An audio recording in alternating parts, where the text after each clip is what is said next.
torpe, pero Señor, tú eres capaz de de darme a mí y darnos a todos nosotros, Señor, la capacidad de comprender tu palabra.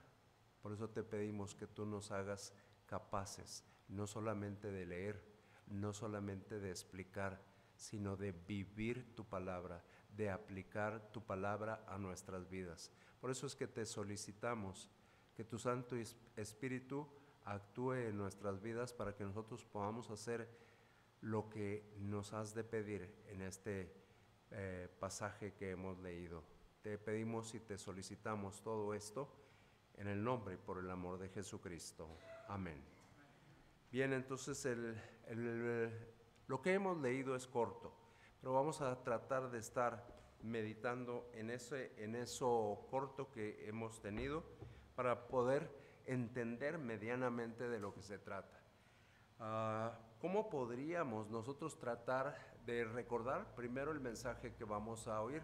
Porque hay necesidad de recordarlo cuando nosotros tratemos de enfrentar una situación como la que se ilustra aquí. Yo le puse como título, es nuestro deber perdonar. Es nuestro deber perdonar. Y como siempre trato de iniciar, busqué alguna ilustración que nos hiciera ver la importancia del perdonar. Me encontré una en alguno de esos tantos libros que existen por ahí y que tenemos almacenados en nuestras bibliotecas en forma física, en forma digital, ya tantas cosas que hay. Y ahí venía una ilustración donde contaba sobre un emperador chino que en un momento determinado se da cuenta que en una de las provincias de las cuales él era emperador había una insurrección. Entonces, al darse cuenta de la insurrección, él decide tomar cartas en el asunto y como era una provincia importante, no decide enviar a alguien, sino decide ir él personalmente, y entonces llama a generales, llama a funcionarios, llama a muchas personas para que lo acompañen y les dice de manera muy simple y sencilla, síganme, vamos a exterminar a nuestros enemigos. El emperador con todo su séquito avanza y llega a donde estaban los insurrectos, los rebeldes, aquellos que querían despojarse de el gobierno de este emperador chino. El emperador, como era su costumbre, trató afablemente a todas las personas, a esos que estaban en rebeldía, los trató de la misma forma. Y en gratitud ellos, los rebeldes, dijeron, vamos a continuar bajo el gobierno del emperador. Aquí el asunto vino con los que iban con él. Los que iban con él iban preparados para la guerra.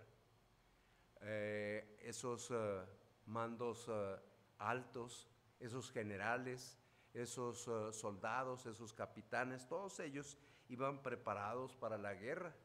Entonces, todo estaba bien definido y se sorprenden. ¿Cómo que no va a haber guerra? Nos hemos desplazado desde la capital hasta aquí para hacer una guerra y el emperador dice que no vamos a tener guerra. El funcionario de más alto rango, vamos a decir el primer ministro o el secretario de más alta jerarquía de sus funcionarios, le dice, de esta manera cumple su excelencia la promesa que hizo. Y él, como dijimos, siempre afable, dice, ¿cuál fue la promesa que hice? Dijo usted, le dice ese alto funcionario, que iba a exterminar a todos sus enemigos. Y nuevamente con esa afabilidad, ¿y dónde están mis enemigos? Ellos ya han decidido calmarse, ellos han decidido deponer de su insurrección. Entonces, ¿qué necesidad tenemos de una guerra? Ya no tenemos enemigos, ya somos todos amigos.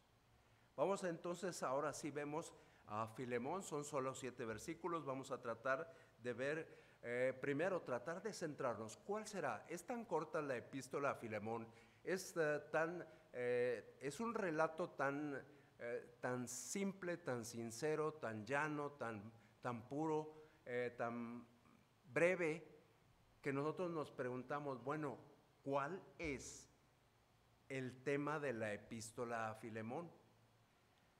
Hasta los estudiosos han dicho, el tema de la epístola a Filemón es la esclavitud. Y nos damos cuenta que realmente no es la esclavitud. Aún si lo leyéramos solamente para reportar el capítulo, nos damos cuenta, no es ese el tema. El tema es diferente, el tema es práctico, es sencillo. El tema es el perdón.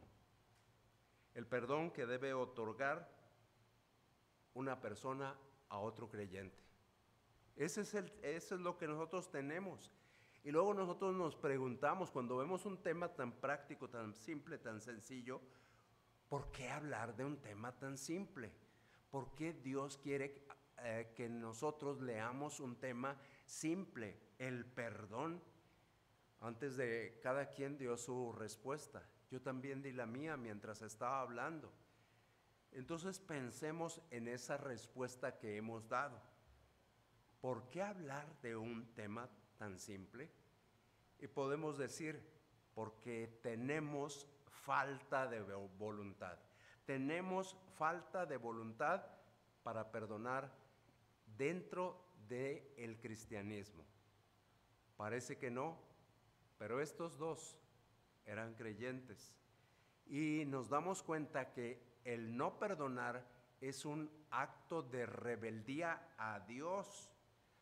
Nosotros vemos, les voy a pedir que me apoyen 2 citas, Efesios 4:32, Colosenses 3:13, para darnos cuenta de esto. 4:32 lo tengo yo, entonces ya nada más nos quedas. Dice, antes sed benignos unos con otros, misericordiosos, perdonándoos unos a otros, como Dios también os perdonó a vosotros en Cristo, como Dios también os perdonó a vosotros en Cristo. Y Colosenses 3:13, si alguien me apoya con ese. Solo uno.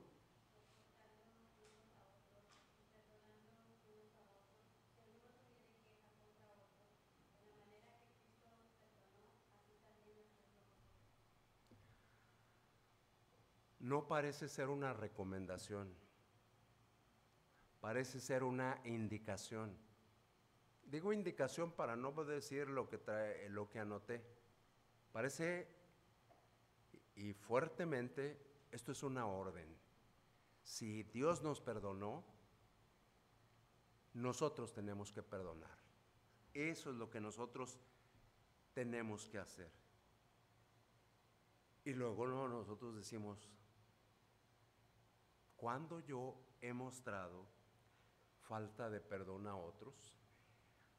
Tenemos que meditar. Miren, a veces uno quiere escaparse del mensaje que Dios tiene, pero definitivamente hay una ocasión en que nosotros no hemos podido perdonar. ¿Por qué decimos esto? Realmente no solamente vivimos en una sociedad egoísta, sino que a veces también nosotros somos egoístas.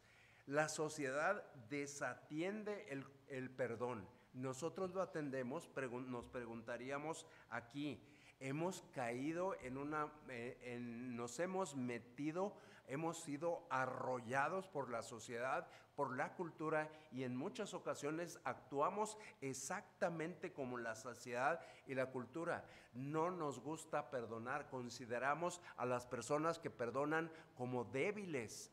Nosotros nos gusta ser los fuertes. Me la hizo, me la paga. Y así actuamos. Y luego uno se pregunta, ¿soy yo un ejemplo de ese tipo de persona? Porque tengo que preguntármelo. Entonces aquí el autor, que es Pablo, va a describir el carácter espiritual de quien perdona. En los versículos 4, 5, 6 y 7, ahí es donde va a describir el carácter espiritual de la persona, del creyente dispuesto a perdonar. Y va a decirnos, dicha persona, dicho creyente, es una persona que se interesa por Dios. Es una persona que se interesa por las personas. Es una persona que se interesa por la comunión fraternal. Es una persona que se interesa por el conocimiento. Es una persona que se interesa por Cristo. Y es una persona que se interesa por la consolación. Esto es lo que dicen estos versículos. Primero, interés en el Señor. Vemos Filemón 4 y 5. Dice, doy gracias a mi Dios, haciendo siempre memoria de ti en mis oraciones, porque oigo del amor y de la fe que tienes hacia el Señor Jesús y para con todos los santos. Con esos dos versículos nosotros nos damos cuenta que este escritor, inspirado totalmente por Dios, empieza este bloque que nosotros definimos como el interés. Este hombre dispuesto a perdonar es una persona interesada en Dios. Entonces nosotros desde ahí nos tenemos que ubicar. Nosotros tenemos que entender que él comienza haciendo un elogio hacia Filemón, pero nosotros tenemos que entender también, no es un elogio como los que nosotros podemos expresar hacia otras personas, sino que es un elogio legítimo.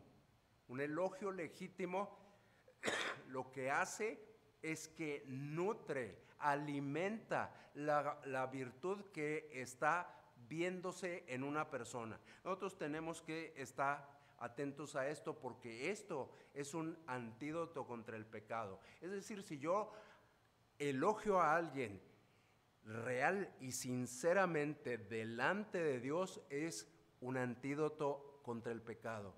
Por eso Dios también, no solamente en ocasiones nos exhorta, sino que también nos elogia. Este hombre podía dar testimonio de Filemón, franca y abiertamente, pero también podía dar testimonio de Onésimo. Y estos testimonios podríamos decir, como dijo él, doy gracias a mi Dios, haciendo siempre memoria de ti en mis oraciones. Le está elogiando, pero ¿por qué le está elogiando? Lo dice en el 5, no tenemos ni que tardar muchos. Nos damos cuenta de esa primera característica. Esta primera característica de la persona que perdona es preocupación por agradar al Señor. Nosotros tenemos que estar preocupados por agradar al Señor. Nos preocupamos por agradar al director, nos preocupamos para agradar al presidente es presidente de tal o cual sociedad, de las uniones o sociedades, pero a quien debemos agradar es a Dios. En nuestra vida también tratamos de agradar personas. Lo que yo tengo que hacer es preocuparme. ¿Esto que estoy haciendo le agrada a Dios? ¿Esto que estoy haciendo le agrada a Dios o no le agrada a Dios? Nosotros tenemos que estar, ahora sí me agradó cómo se oye. Entonces, lo que estoy haciendo, ¿está agradando a Dios? soy un cristiano genuino. Filemón era un cristiano genuino.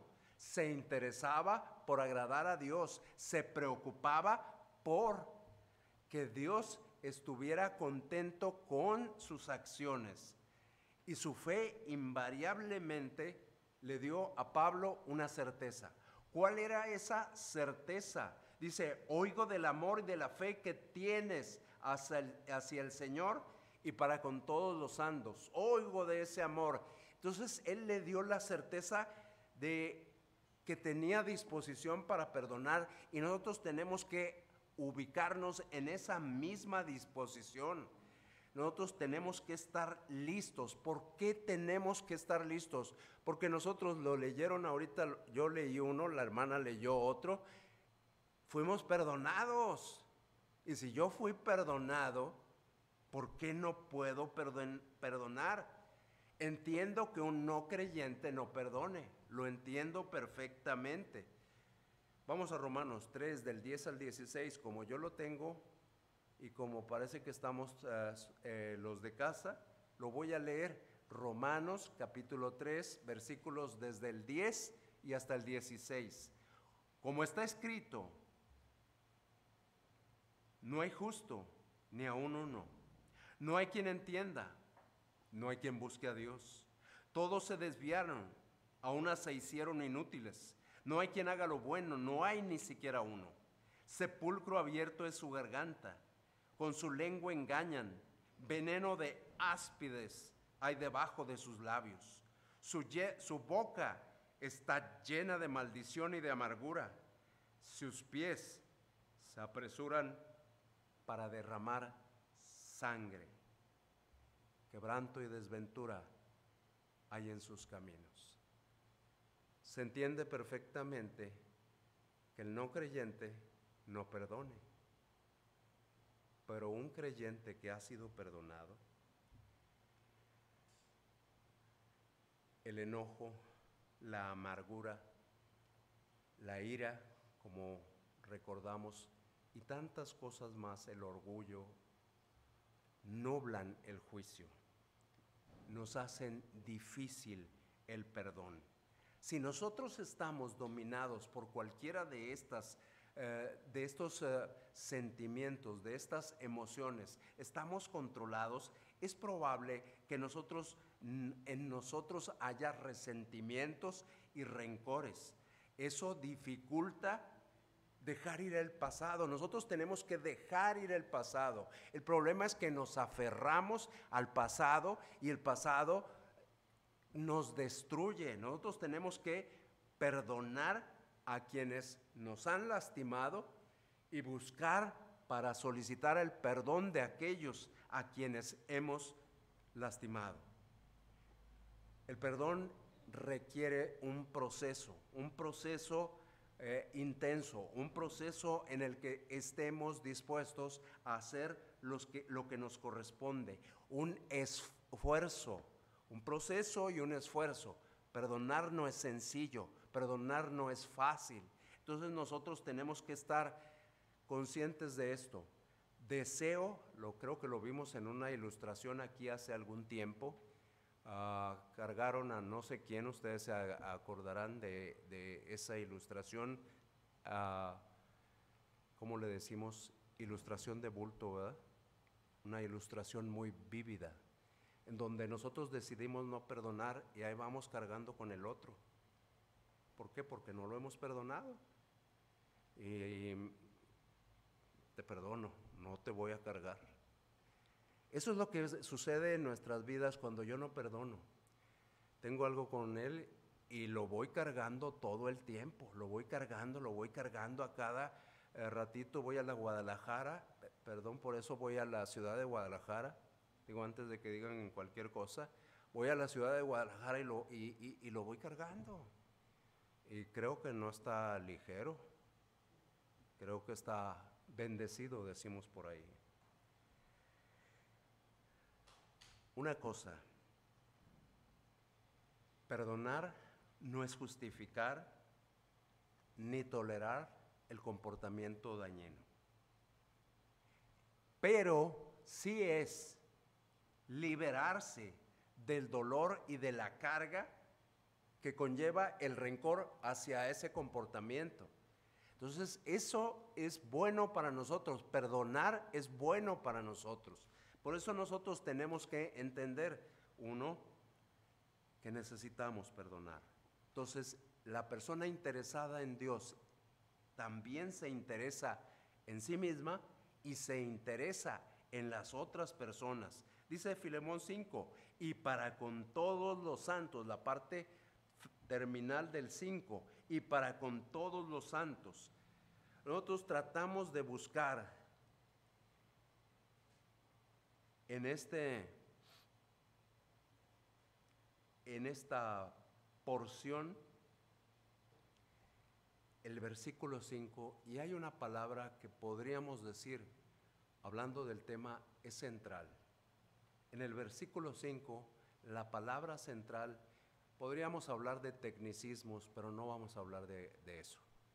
La palabra central es amor. Y nosotros tenemos que ubicarnos. Ese amor se relaciona con la parte final. El amor siempre tiene un objetivo. Y el objetivo es para con todos los santos. Esto nos da un ejemplo a nosotros y luego nosotros tratamos de recordar qué es el amor. Gálatas 5:22, se lo saben de memoria, no lo tienen que buscar, mejor busquemos el 5:6 de Gálatas. 5:6 de Gálatas y nos damos cuenta qué es el amor. ¿Lo tienen? ¿Alguien lo tiene ya? Yo lo tengo aquí escrito, por eso no. Porque en Cristo Jesús ni la circuncisión vale algo, ni la incircuncisión, sino la fe que obra por el amor. La fe que obra por el amor. Nos damos cuenta, el amor es manifestación de la fe. También dijimos en Gálatas 5, el 22, que se lo saben de memoria, que es fruto del Espíritu. Y en primera epístola de Juan, capítulo 3, versículo 14, dice, nosotros sabemos que hemos pasado de muerte a vida en que amamos a los hermanos. El que no ama a su hermano permanece en muerte. El que no ama a su hermano permanece en muerte. Entonces esa es la segunda característica que nosotros vemos. Nosotros no debemos requerir instrucciones acerca del amor, porque el amor es esencial en el creyente. Nosotros hemos sido amados y ese amor tiene que producir amor hacia el resto de nuestros hermanos, y viene más objetivo que nada. La palabra de Dios, los versículos que hemos leído nos están diciendo, necesitamos amor. ¿Qué implica el amor? Preocuparse por el bienestar de los demás. Eso es una de las implicaciones del amor. Comprender y perdonar los errores de los otros. Si yo no comprendo los errores de quien está cerca de mí, no voy a perdonar. Ahora, a la inversa, yo quiero ser perdonado, pero no comprenden mis errores. Entonces necesitamos ubicarnos en que no somos perfectos, tenemos errores, pero tenemos que mostrar más que la centralidad en el error, la centralidad en el amor. Cuando nosotros amamos a alguien de verdad, ¿qué es lo que sucede? Vemos más allá de lo imperfecto de la persona. Si nosotros solamente vemos errores, yo me preguntaría, ¿amamos a la persona? ¿O no estamos amando a la persona? El amor nos capacita para perdonar. Si nosotros hemos sido amados y amamos, comprenderemos que todos somos susceptibles de errores. Espero que no haya ningún perfecto aquí, y si lo hay, pues mis respetos, pero espero que no haya ningún perfecto aquí. Necesitamos ser y establecer relaciones constructivas y saludables. Necesitamos amarnos unos a otros, perdonarnos unos a otros, dejar de centrarnos en los errores de los otros. El verdadero amor lo que va a hacer es que va a superar obstáculos.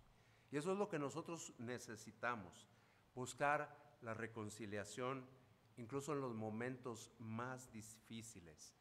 Interés en Dios, interés por las personas, interés en la comunión unos con otros en el 6, para que la participación de tu fe sea eficaz.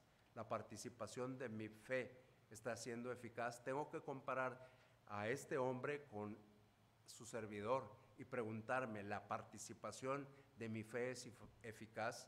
La participación de la fe de Filemón fue eficaz. Fe y amor verdadero derivan en una cosa hermosa: comunión entre hermanos, fraternidad, amarnos, no estar hablando unos de otros y centrándonos en sus errores. Necesitamos esto. En el cuerpo de Cristo, no hay lugar. Si le hemos dado, hay que sacarlo. No hay lugar para individualismo, no hay lugar para indiferencia. Hay lugar, y mucho, para el amor, para la preocupación por los demás, para el interés por los demás, para el interés porque la comunión unos con otros se dé. Nos pertenecemos unos a otros. Nos pertenecemos unos a otros. Somos miembros unos de los otros en el cuerpo de Cristo. En virtud de que tenemos la misma fe, el objeto de nuestra fe es la misma persona, es que nos vamos acercando más cada día a Cristo. Pero necesitamos también saber que todos los demás nos estamos acercando en el mismo sentido, y servirnos unos a otros y servir a los propósitos de Cristo. Porque ¿qué sentido tiene si yo no sirvo a los propósitos de Cristo? Y aquí nos damos cuenta de su deseo, de que nosotros nos amemos, de que nosotros nos perdonemos, porque todo esto esto es un mensaje poderoso de la iglesia hacia otros, es un mensaje poderoso hacia otros personas, no creyentes. Estamos dando ese mensaje. Nosotros tenemos que meditar en el mensaje que estamos dando. ¿Es real ese mensaje? Estoy mandando el mensaje a las personas, a los niños, a los jóvenes que vienen por primera ocasión. Les estoy dando el mensaje, les amo, o estoy dando otro mensaje. No me interesa. Vine aquí solamente a que me den. ¿Qué mensaje estoy dando? Hay que perdonarnos. Perdonar a otro creyente, sin importar la gravedad de la ofensa, demuestra interés en que esto permanezca como lo dejó Cristo. ¿Y cómo lo dejó Cristo? Efesios 4:1, a ver si no me estoy totalmente desubicado, pero creo que es Efesios 4:1. Si alguien encuentra Efesios, me dice. Pues presto en el Señor, os ruego que andéis como es digno de la vocación con que fuisteis llamados. Y le seguimos: con toda humildad y mansedumbre, soportándoos con paciencia los unos a los otros, en amor, solícitos en guardar la unidad del Espíritu en el vínculo de la paz. Eso es lo que nos está pidiendo. Cuando nosotros leemos el versículo 1, si terminamos en el 1, no completamos la idea que quiso establecer Dios para nosotros. Dios nos está diciendo: necesitas hacer esto, necesitas atender. ¿Por qué fui llamado? ¿Para qué fui llamado? ¿Qué tengo que hacer en esto? ¿Cómo tengo que conducirme? Tengo que conducirme con humildad y con mansedumbre. Tengo que soportar con paciencia a quien está junto a mí. A todos, unos a otros tenemos que hacer esto, todos los hermanos en la fe. ¿Para qué? ¿O por qué? ¿O cuál es el objetivo final? Guardar la unidad del Espíritu en el vínculo de la paz. Es decir, que aquí exista unidad, que entre nosotros haya unidad, no que sean los de la izquierda, los del centro y los de la derecha. No sé si lo dice correcto, yo creo que no, pero son los tres lugares: izquierda, derecha y centro. No que existan 3 grupos o 6 grupos o 10 grupos. Somos un solo cuerpo, una sola iglesia. Entonces nosotros tenemos que estar atentos. Necesitamos establecer relaciones saludables, relaciones armoniosas como creyentes, y para eso necesitamos perdonar lo del pasado. En el pasado sucedieron muchas cosas. Yo sé algunas, pero no sé todas. Pero necesitamos el perdón. El perdón refleja algo. Me sorprendió esta palabra que nos compartió el día sábado un varón que vino por primera vez a ganar almas. ¿Cuál fue la palabra que nos compartió? En Proverbios. Y era una hermosa palabra. No es una sola palabra, son 3, pero dice disposición de corazón. Me ha impactado, todavía no puedo terminar de analizar eso, todavía no lo puedo procesar, pero es real. Mi corazón tiene que estar dispuesto. Mi corazón tiene que estar dispuesto a seguir el mensaje de la palabra de Dios. El mensaje de la palabra de Dios es muy claro. ¿Cuál es el problema? Que nosotros lo hemos hecho a un lado y no nos hemos centrado. Nosotros volvemos. Tenemos que perdonarnos. Es tiempo. Han pasado muchos años y no hay perdón. Es tiempo de perdonarnos. Porque esto puede, si nosotros nos ubicamos, ser, como dicen por ahí, un parteaguas antes del perdón entre los miembros de la iglesia y después del perdón entre los miembros de la iglesia. ¿Sí hay falta de perdón entre miembros de iglesia? En la iglesia de Colosas, había falta de perdón. Filemón y Onésimo. ¿Será posible que entre nosotros haya falta de perdón entre 2 personas, entre 2 familias, entre 2 grupos de familias? ¿Será posible? Y decía un maestro de medicina, la posibilidad nunca se discute. Si es posible que nosotros no estemos perdonando.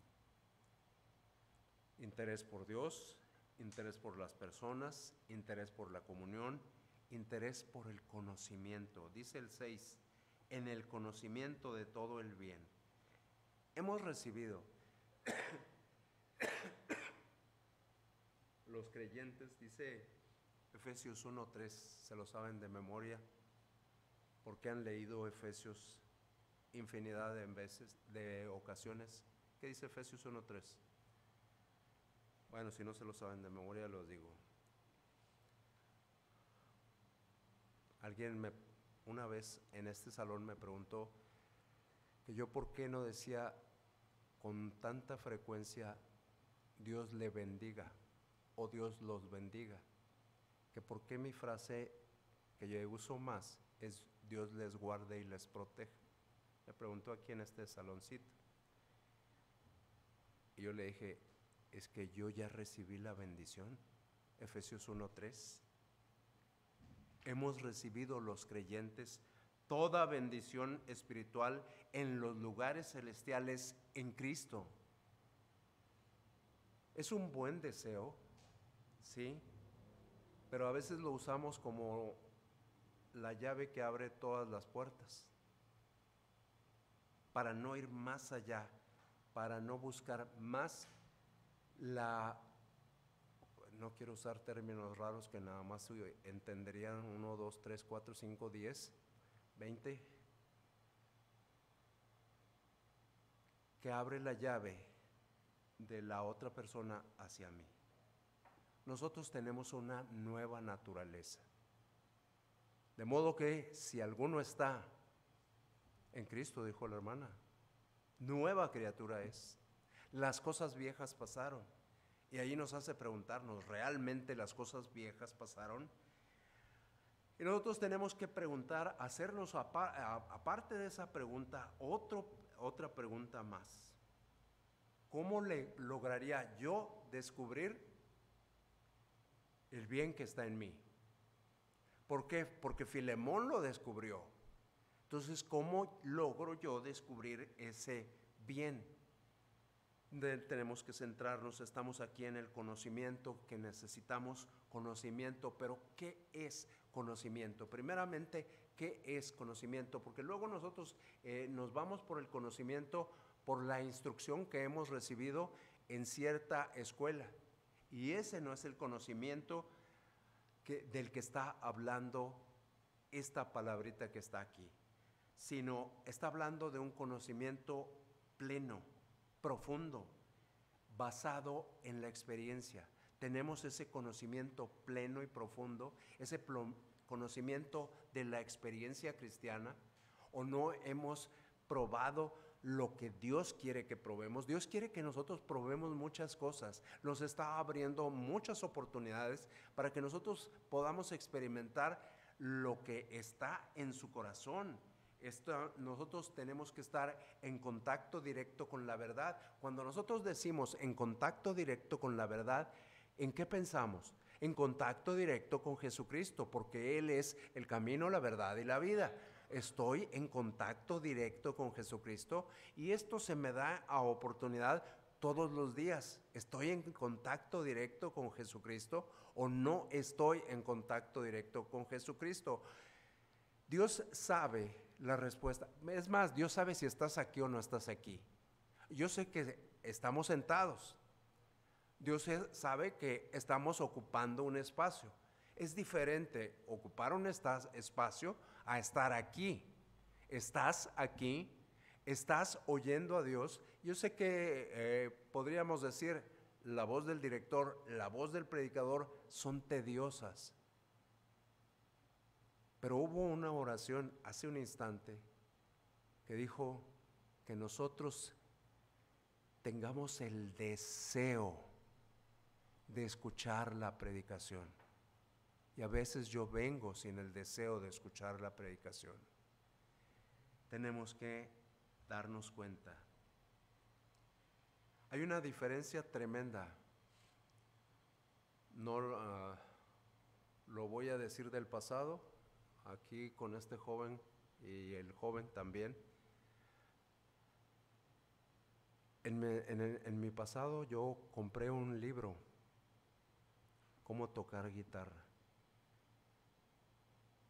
¿Sé tocar guitarra? Ahí tengo mi libro y está muy bueno. Hay una gran diferencia entre comprar un libro, Cómo tocar guitarra, y saber tocar guitarra. Hay una diferencia tremenda entre un libro que cómo esquiar y saber esquiar, cómo patinar y patinar. Es tremendamente diferente. Entonces nos damos cuenta, teoría y práctica son cosas diferentes, no es absolutamente igual. Nosotros tenemos que atender a esto. Perdonar se aprende en la práctica, no a través de un libro. Enfrentar y procesar emociones difíciles. A nosotros no nos gusta, bueno, perdón por incluirlos, pero creo que hay 2, 3 que también están incluidos. A mí no me gusta perdonar. A mí absolutamente. ¿Por qué? Porque incluye dejar yo mi justicia para entregársela a Dios. Dejar yo mi deseo de restitución personal a la posición donde yo quiero estar y dejársela a encárgate tú, Señor. Perdonar es un desafío, es un proceso tremendo.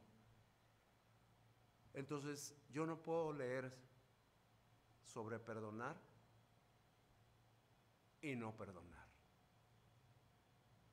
Es decir, ¿de qué me sirve cómo tocar guitarra si no toco guitarra?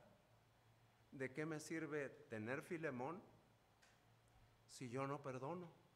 Si yo no estoy dispuesto a perdonar, si yo no tengo, casi terminamos, interés por Cristo. Porque eso es lo que denota el deseo, la intención de perdonar. Interés por Cristo. Estábamos ahí adelantito, dice,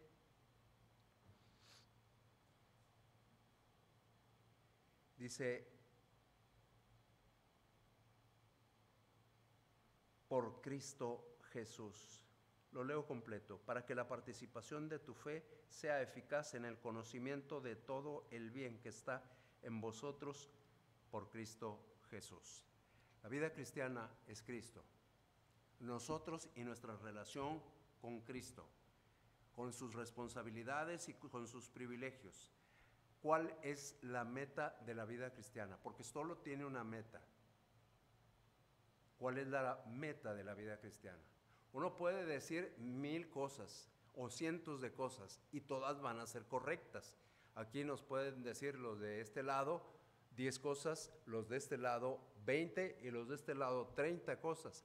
Y todas van a ser correctas. 10, 20 y 30 son un montón.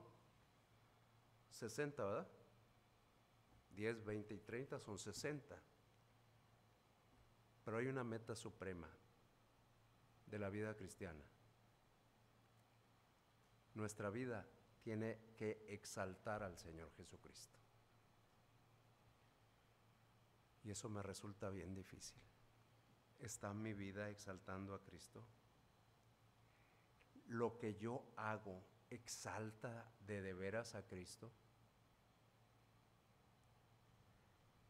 Yo no sé, que hubo una conversación este lunes. No estuve presente, gracias a Dios por ello. Pero yo pienso que en la conversación que hubo este lunes aquí por la noche, se debió haber dicho: lo que ustedes están haciendo es para exaltar a Cristo. Es una oportunidad inmejorable de exaltar a Cristo. ¿La estás aprovechando? Lo que se hizo el lunes. El miércoles hubo otra reunión aquí, aproximadamente a la misma hora. La conversación que estás teniendo exalta a Cristo. Ahorita estamos aquí. Lo que estamos haciendo exalta a Cristo. Los viernes por la mañana se reúnen la femenil. ¿Exaltamos a Cristo? Los sábados en la mañana, cuando hay clubs los sábados en la tarde, en esta ocasión va a haber parejas. ¿Cuál es nuestra meta final? Exaltar a Cristo. Entonces nosotros tenemos que seguir el ejemplo de Jesús. En todos nuestros caminos tenemos que seguir el ejemplo de Jesús, porque seguir el ejemplo de Jesús exalta sus cualidades, y ese debe ser nuestro propósito. Tenemos que perdonar, y este perdón exalta a Cristo, porque el Señor Jesucristo, hasta donde yo recuerdo, fue el perdón en grado extremo. Perdónalos, porque no saben lo que hacen. Y también tenemos un interés por la consolación. Tenemos gran gozo y consolación en tu amor, porque por ti, oh hermano, han sido confortados los corazones de los santos. Filemón no era, hasta donde nosotros tenemos conocimiento, no era el pastor de la iglesia, como decía el pastor Joel Francisco Chávez Castillo, no era el pastor de la Iglesia Bautista de Colosas. No lo era. Pero era un buen creyente. era un buen creyente. Por eso llegó a dar esta carta. Él era conocido por su amor. Y ya vimos por qué el centro del versículo 5, amor. Era conocido perfectamente por su amor. ¿Qué trajo el amor de Filemón a la iglesia? Ahí lo acabamos de leer. Gran gozo y consolación. Dices tú, mi persona puede traer bendición a esta iglesia. Gran gozo y consolación. Y esto no es por ser yo alguien encumbrado. Decíamos de Filemón, no era el pastor. No sabemos ni por ningún lado si sería diácono. No sabemos, o como le dicen en otros sitios, si era maestro de escuela dominical. A lo mejor no tenía algo importante en la iglesia, pero tenía una cosa más importante que las estructuras que nosotros hemos formado. Tenía amor. Y nosotros debemos de tener amor para con los creyentes y para con los de afuera. Lo que estamos haciendo, ¿qué necesidad hay? ¿Qué necesidad hay de los clubs? ¿Qué necesidad hay de visitar? ¿Qué necesidad hay de discipular? Demostrar el amor, exaltar a Cristo. Es tener un efecto sobre mi iglesia, provocar en mi iglesia, cada uno de nosotros, gozo y consolación. ¿Estoy haciendo esto? ¿Qué pasaría con el resto de la iglesia cuando vieron el amor de Filemón? Tenemos que imaginarnos, porque en esto Dios nos pide, realmente nos decían el domingo, pregúntale a la Biblia, ¿cuál fue el efecto del carácter de Filemón, la forma de ser de Filemón en la iglesia? No lo que dice aquí, más allá de eso. Yo creo que él provocó en su iglesia descanso, tranquilidad, renovación a todos aquellos que estaban agobiados, a todos aquellos que estaban preocupados. Al igual que Jesucristo, perdónalos porque no saben lo que hacen. Él llegó a entender perfectamente esto. Y nosotros decimos, bueno, ¿y a dónde nos lleva todo esto? A este punto final. Si Dios puede perdonarnos con tanta ternura, ¿qué es lo que nos está impidiendo perdonar a otros? Si Dios puede perdonarnos con tanta ternura, ¿qué nos impide perdonar a otros? Una pregunta que a mí se me hace de esas que no voy a contestar en todo el año.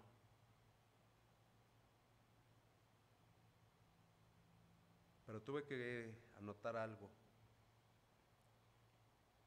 Yo soy el obstáculo.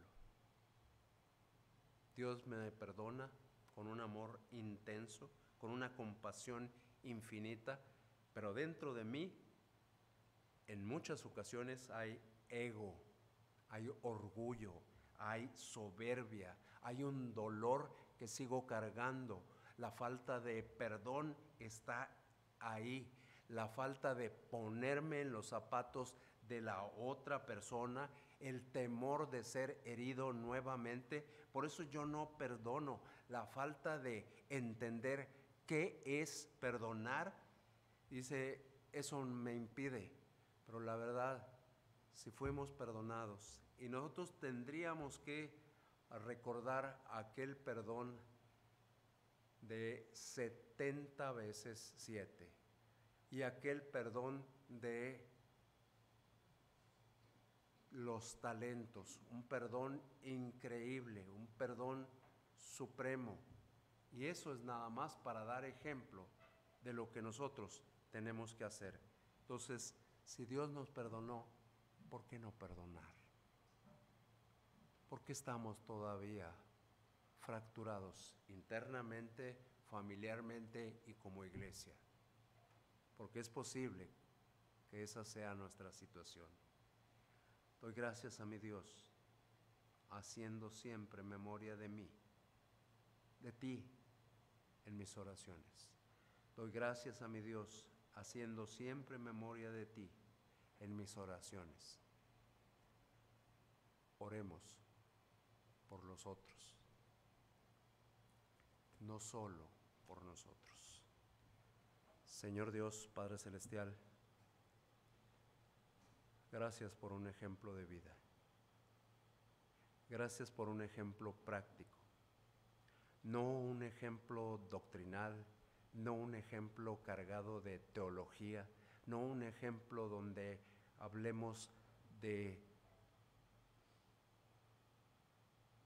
trasfondos gramaticales, teológicos, culturales, históricos, sino un ejemplo práctico. Un hombre que había sido ofendido y que decidió perdonar. Gracias por la vida de ese hombre y permítenos ser y mostrar las mismas características que mostró ese hombre. Que tengamos primeramente y por sobre todas las cosas un interés exagerado por ti, Señor Dios. Un interés por los demás, un interés por Cristo, un interés por exaltar su nombre, un interés por la comunión fraternal, un interés por el conocimiento en la experiencia que se da y un interés por ser de consolación, que el amor que nos estás invitando a tener sea real, sincero y práctico y que cause impacto en la iglesia, pero por sobre todo fuera de la iglesia, Señor. Te agradecemos por ello, te solicitamos que nos ayudes y que nos bendigas en este momento. Y Señor, que tomemos la Biblia y que la utilicemos para nuestra vida. Que no la tomemos solamente como una obligación, que no la tomemos solamente como una costumbre, sino que la tome yo en lo personal para vivir mi vida conforme a lo que tú quieres. Y sé que también aquí ha habido quien ha mostrado interés, como Filemón, en vivir su vida como la de ese hombre. Y Señor, gracias por quienes han tomado ese interés. Hace un instante, tú sabes la conversación que tuve hace un instante con una persona. Y resaltaba yo la obra de tu Santo Espíritu. Y en este momento quiero pedirte, Señor Dios, que tu Santo Espíritu trabaje en mí y trabaje en quienes estamos aquí reunidos. Que podamos entender y aplicar lo que tú estás diciendo a nuestra vida. Te lo solicitamos por Jesucristo, nuestro Señor. Amén.